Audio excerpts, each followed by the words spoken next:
Star Wars The Rise of Skywalker is now just 5 months away from its official release by writer and director J.J. Abrams and Chris Terrio. This is Mike Zero. Make sure to subscribe if you're new to the channel for future Star Wars content. Now, what's really exciting about Episode 9 is that we do know that this film is going to introduce all new types of Jedi, Force, and Sith lore that is going to be used in a sense in order to benefit many of the characters like Rey and Kylo Ren in this story. Now, these past couple of weeks or so, we've been learning a whole lot more about this film, and when it all comes down to one of the concept art descriptions involving Obi-Wan Kenobi, Rey, the Lost City, and even the Prime Jedi itself, this is where things begin to get very exciting for Episode 9. Now, specifically, it's described that a description of Rey traveling to the Lost City, where it's described that Rey is in search of an ancient Jedi temple that is said to have once belonged to the Prime Jedi. It's explained that once Rey reaches this temple, she begins to meditate while kneeling on the ground, while holding the Skywalker saber, where it's said that she begins to hear the Force Ghost voice of Obi-Wan Kenobi. It's said that in this moment, Kenobi is able to provide guidance to Rey through the ways of the Force, where it's said that Kenobi is the one to initiate a dormant power that lies within Rey, that is said to later allow her to use the flash fights against Kylo Ren. Kenobi's Force Ghost is described to allow Rey to discover the ability of flow walking in a natural state that allows her to see aspects of the past and future that Kenobi allowed Rey to unlock her potential from within. The scene is described to be a powerful moment in the second act of the film that is said to explain why Kenobi talked to Rey in The Force Awakens as well. So let's go over a couple of parts about this. Now, we do know that Episode 9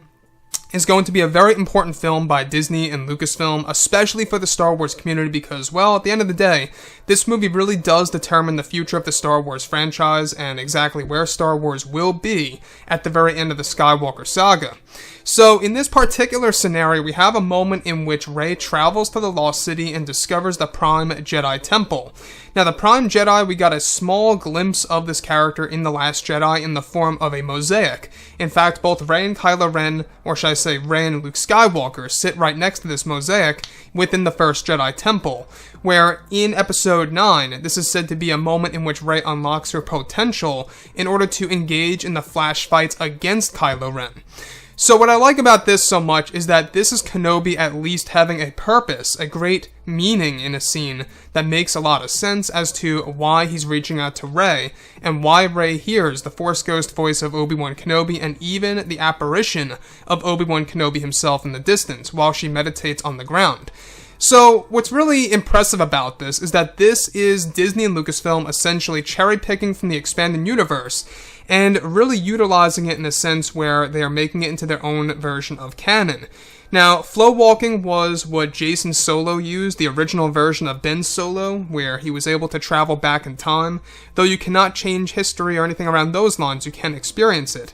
So, with that being said, Rey is basically learning this ability in a natural state, whereas Kylo Ren also discovers this ability as well, which now makes a lot of sense as to why they are going to have the flash fights at the very end of The Rise of Skywalkers, because, well, Kylo Ren learns this ability through one of the Darth Vader statues and one of the devices that belong to Vader, and with Rey, she learns it through a natural way, through the ways of the Force by, of course, Obi-Wan Kenobi's Force Ghost initiating this dormant power through the netherworld of the Force itself. So, a lot of people have always been wondering what is going to make the flash fights possible. Now you can really see exactly what's happening here. So it's not just the Force bonds that make it possible, it's the fact that both Kylo and Rey gain the ability of flow walking in Star Wars Episode 9, where Rey learns this ability through Kenobi's Force Ghost. So, what I like so much about this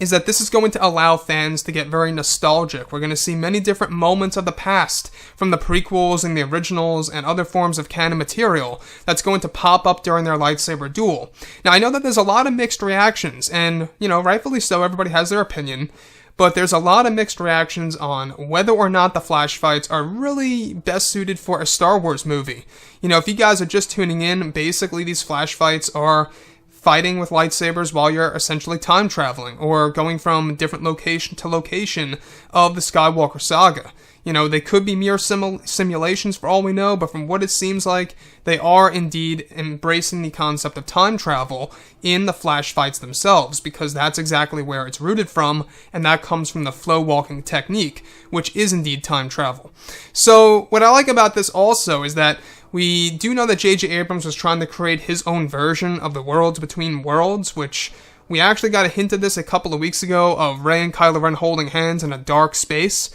where if you look at Ezra Bridger in the episode Worlds Between Worlds, same exact scenario where he's walking on a bridge as if he's in space, going past all these different portals and whatnot. So, like I say, this movie has a lot of potential to mark itself down as the best of the sequel trilogy, just because of the different types of lore that they're going to be introducing in this film, and all of the different techniques that will be applied to both Kylo and Rey. Anyways, guys, drop a comment below. Let me know what you think about all of this in the comments. And if you guys did enjoy the content for today, do make sure to drop a thumbs up on this video to support the channel. I thank you all so very much for the kind support, and I'll catch you guys next time.